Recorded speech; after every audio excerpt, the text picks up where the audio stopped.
Welcome to the Chelsea Fans Channel. I'm delighted to welcome Dan Levene back into the studio. Dan, thank you so much for coming in. Thank you for asking. Last week when I begged you to come in early again this week, it was because I was so optimistic that we were going to have some good stuff to talk about. That went well, didn't it? Did not go well at all, no. So I think the best thing that we can do, obviously no result exists in a vacuum. We need to talk about the context of the game.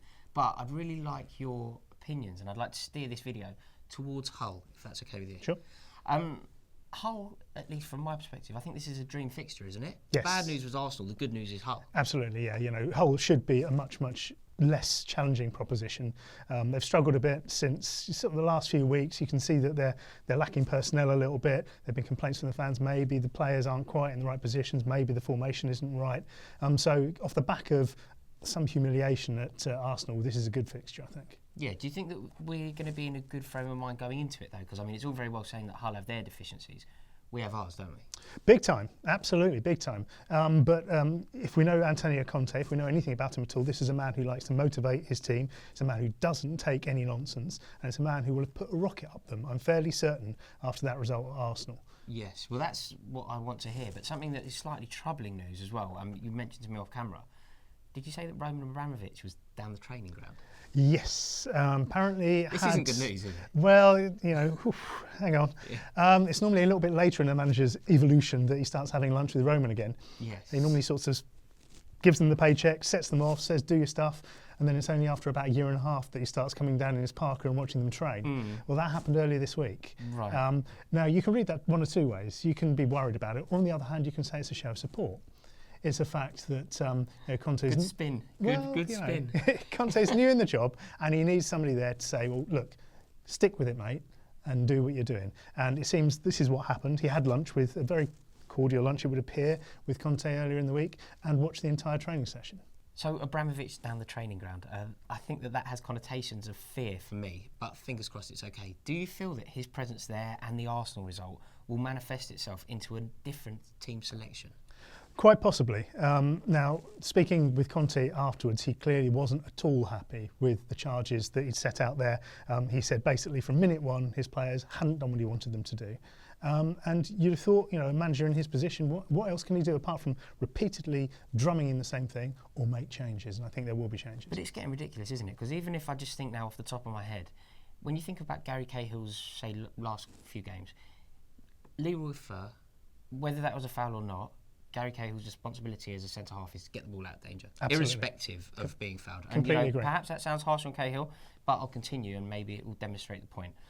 You go then to the next game, it didn't result in a goal, but remember when we were at Leicester, that he played Musa in? Yep. Musa, it didn't result in a goal, thankfully, but that's another assist for Cahill. Yep. You then look at Sanchez. At some point, a line needs to be drawn here. Do you feel like we are reaching that line?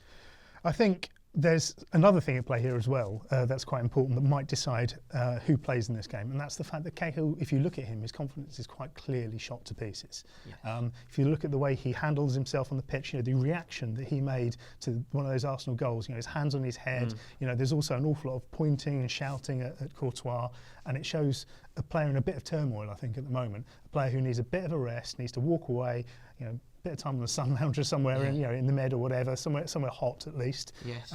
And what we need more than anything is John Terry back. Yes. Do you feel like that could happen? It could happen. We wait to hear from the manager and from the medical team whether it will happen.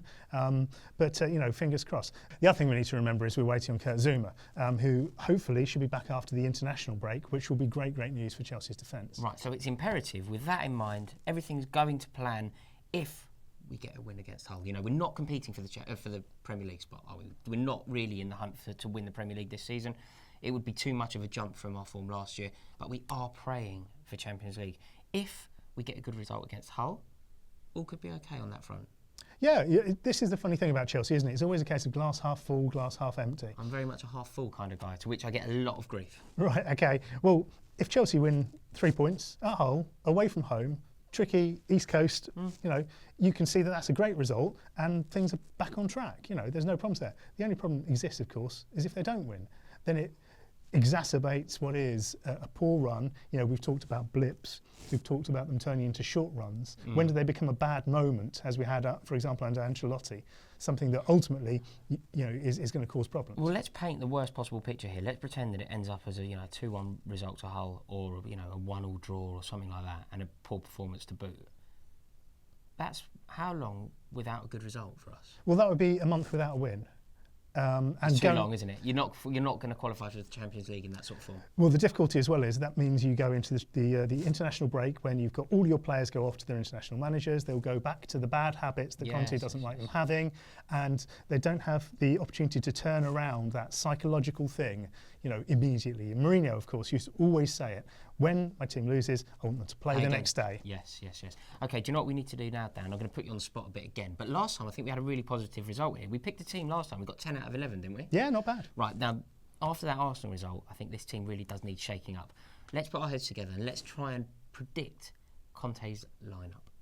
Right, Dan, no mucking about. We've lost to Liverpool in the league, followed by losing to Arsenal in the league. We need to shake it up. We really do need to get this team back on form and, in my opinion, ring the changes. I think Conte's going to do it. Let's go through it. We've gone for Thibaut Courtois in goal. This one, it's a given, isn't it? It is, I'm afraid, because Asmir Begovic just didn't cover himself in glory at all in the League Cup game at Leicester. No, and Thibaut Courtois, irrespective of how I feel about him personally, he's the best keeper at the club. Yeah, totally. So he has to play. Now, this is where it gets exciting. Dan, we have gone for Marcos Alonso at left-back. Talk us through that decision. Yeah, he's got to play sometime. I'm a big advocate of a defender when they come in, acclimatising, getting used to systems. You don't put them in, I don't think, to have their Premier League debut away at Arsenal. It's just too much of a risk. Yeah, but you do put them in at Hull, because I think that's a bit of an easier prospect, and I think it's we saw a bit of game time for him against Leicester and then against Arsenal. Now's the time to do it. Right. Now we're going to live the dream. We've gone for, in our selection here, we've gone for John Terry being fit. Been following his progress from injury on Instagram. He looked very good. He was on a trampoline bouncing around just yesterday. So with a bit of luck, John Terry will play, and we've partnered him with David Luiz. So we're ringing the changes again. Absolutely. Gary Cahill is out. Afraid so for me. He's harsh, isn't he? Cutthroat. It's a night of the long knives, Levene. He's just a man that needs a rest, I think. He's a man for a bit of a mercy benching, if you like, And in that vein again, we've got Cesar Azpilicueta at right back. So no Branislav Ivanovic. So across the back line there, you really have rung the changes. Yep. Can you see Conte doing this? Do you think this is a bit drastic? Are we going all out, or do you think this could be replicated by Conte? He's supposed to be a great man manager. He's supposed to be really, really good at motivation, and he's got two players there in Cahill and Ivanovic who are just shot to pieces for confidence, and they're guys who need a break. And I can't see there's any other way to do it than this. Do you know the problem is here? Perhaps not a problem actually. It could be a bit of a good thing, but I think as soon as Branislav Ivanovic is removed from the team, I feel like he's removed from the potential of being in the team again. I don't see how Branislav Ivanovic ever works his way back in. He's never going to be a better option than Cesar Azpilicueta in that position.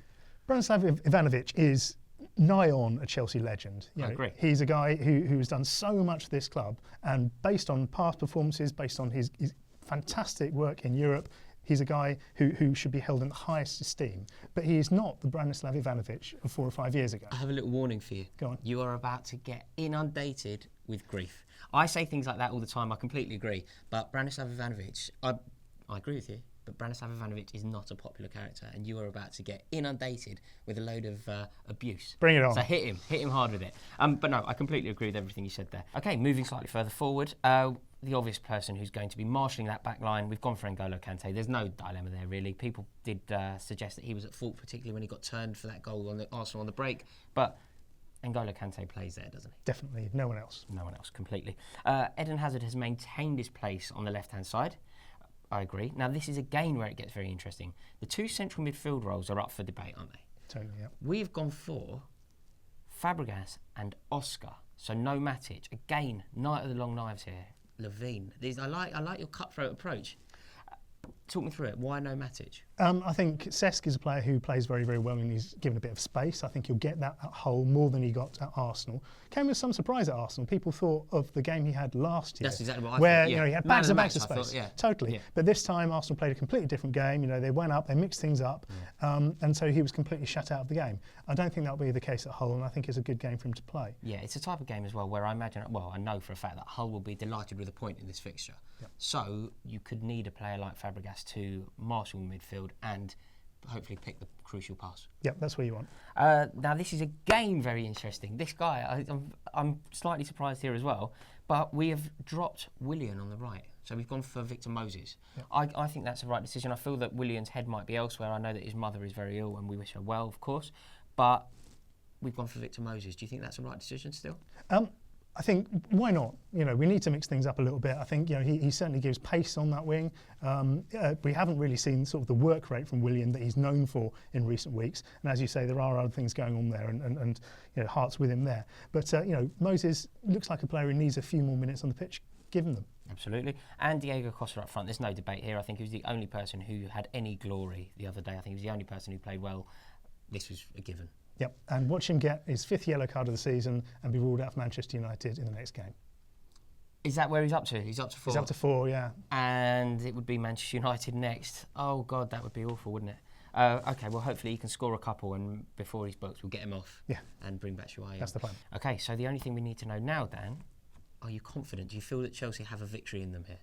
They should have a victory in them. Logic says they should have a victory, but I don't think it will be easy. No, I don't think it'll be easy. I don't think anything's been easy so far this year, has it? We've made hard work of all the victories that we've had. Totally. But, well, I suppose aside from Burnley. But the other thing I just wanted to ask you just quickly, you know when you go in to do the interviews after the game, did anybody come out, any of the players or anything? They don't like talking when they've lost, I'm afraid. It's hard work. That's a bit of a bottle job, isn't it? OK, so the manager, though, presumably. Yes. How down did Conte feel? Did he sing? He looked very, very frustrated. You know, he's a guy who's still learning his English, but it came through absolutely clearly that he was a man who was not happy with his team. Okay. And you know, he kept on saying the same things that he keeps on saying. We need to work, and obviously it's a work in progress. Yes. But do you think that are we expected to see? Do you feel that there was a fire burning, a bit of a reaction to the other day? Yeah, completely. And I think frankly, I think Conte is furious with his team at the moment, and you know, he's expecting to see results pretty damn quick. Good, me too. Fingers crossed we can get them at Hull. Guys, will you do us a favour? Let us know what you think of this team, because we have really gone for it, haven't we? You know, we've been quite ruthless in this team selection. Do you think it's right? Do you think that we will get it right? Do you think we'll agree with Conte? Cheers for watching, and come on you Blues. Oh, that was shocking. Welcome to the Chelsea Fans Channel. After that horrific weekend, it's time to go through and find out the 5 things that we learned from this week's action. The most obvious thing is a lack of organisation.